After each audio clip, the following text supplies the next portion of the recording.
Għandna sitwazzjoni fejn il-Gvern ma jafx tfisser governanza tajba. Gvern li ħatar nies fuq il-bord tal-Awtorità tal-Ippjanar li ma ttendux għal diversi seduti tad-deċiżjonijiet u jidhirhom li jistgħu jkunu assenti fejn xi ħadd jiddeċidi minflokhom li għandhom jiġu jew saħansitra jinġabu fl-iqsar żmien possibbli.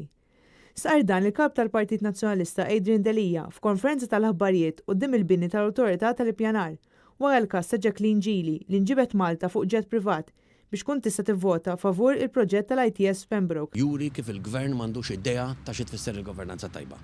Fejn għandna il-Prim Ministru illi jgħid illi ma kienx informat b'din id-deċiżjoni. Isu qed jgħidilna li suppost kien informat, jew meta għandu jkun informat.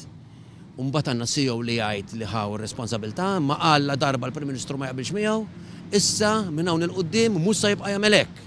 Mela għandna s-CEO li qal li kienet deċiżjoni tajba, li ħassu li seta' joħodha, li tajjeb li joħodha, imma x'il-Prim Ministru der li mod ieħor mhux se jibqa' joħodha. Adrian Delija sostna li għandna gvern li jaħtar membri fuq il-bordijiet tal-Awtorità tal-Ippjanar li ma jiddikjarawx konflitt ta' interess. L-Awtorità tal-Ippjanar trid tispjega kemm tonfoq għall-ivvjaġġar u għall-ippjanar. Għandna CEO tal-MEPA li qal ju kellu kull dritt jieħu deċiżjoni, però meta sar jaf li d-deċiżjoni tiegħu ma ntoġbitx, sqar li mhux se jerġa' jieħu deċiżjoni simili. Adrian Delija qal li min-naħa l-oħra għandna l-Ministru Ian Borg li qal li mhux se jikkummenta qabel kollu l-fatti.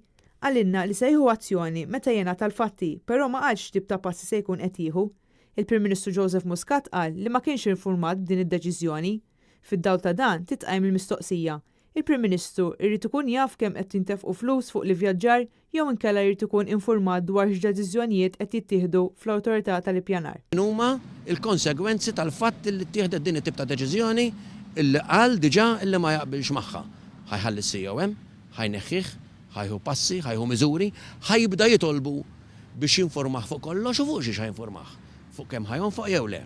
Adrian Delija qal li għandna sitwazzjoni fejn l-Awtorità tal-Ippjanar tiddeċidi mingħajr ma tqis il-konsegwenzi. Ir-ruoli ta' dawk li qed jieħdu deċiżjonijiet ma nafux fejn jibdew u fejn jispiċċaw. Sitwazzjoni fejn intef fuq iktar minn 8,000 euro biex tinġib persuna misqallija ħalli tkun tista' tivvota favur il-bini flok l-ITS Pembroke. Bis-CEO tal-MEPA jgħid li b'daqshekk ma ġara xejn. Kienet id-deċiżjoni tagħha li tiġi Malta biex tivvota jew kienet imġiela tiġi. Għalhekk għandha ssir investigazzjoni ta' kif saru l-affarijiet. Għandna Awtorità tal-Ippjanar li trid tgħidilna issa kemm tonfoq fl-ippjanar u kemm tonfoq fl-ivvjaġġar. Trid tittina s-sodisfazzjon għax għandna dritt inkunu nafu b'mod trasparenti il-flus li jiddaħħal fi xed tonfoqhom. U kemm qed tonfoq fl-ippjanar? X'inhuma l-ammonti?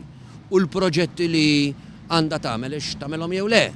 U l-planning gains, l-applications fees, l-proċessar. X'qed jiġri minnu? Kif qed jintofqu? Il-kap tal-Partit Nazzjonalista temm jgħid li dan il-każ allura jqajjem diversi mistoqsijiet.